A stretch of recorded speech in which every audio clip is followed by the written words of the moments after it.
The reception of Robert Kennedy Jr.'s book, The Real Anthony Fauci, is clear evidence of a mass awakening.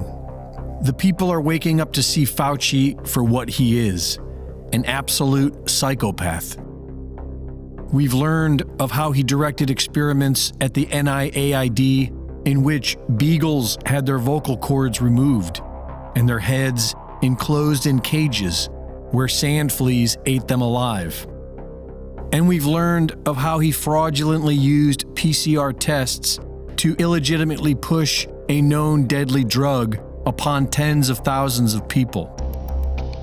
And many are now learning that in 1992, under the direction of Anthony Fauci, the NIAID funded drug trials on HIV-positive children. Although many of the children were healthy and asymptomatic, they had merely tested positive via faulty PCR tests administered through New York's Child Welfare Department, who then handed them over to the deadly experiments. Most of the drugs being tested on the children were already known to cause deformities, organ failure, brain damage, and other lethal side effects. And yet, the children were required to continue with the drugs regardless of negative side effects.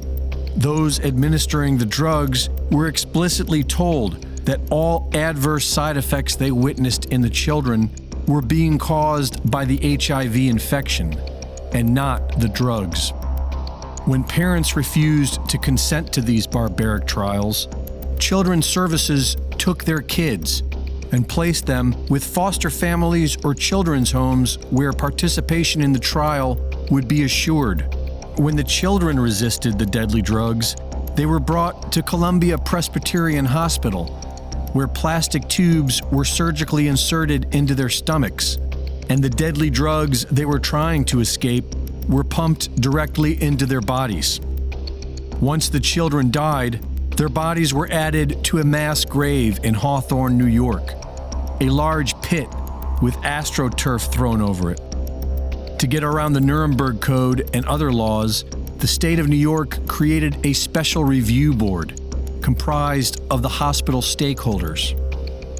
One may wonder, other than torturing and killing innocent children, what were they trying to accomplish?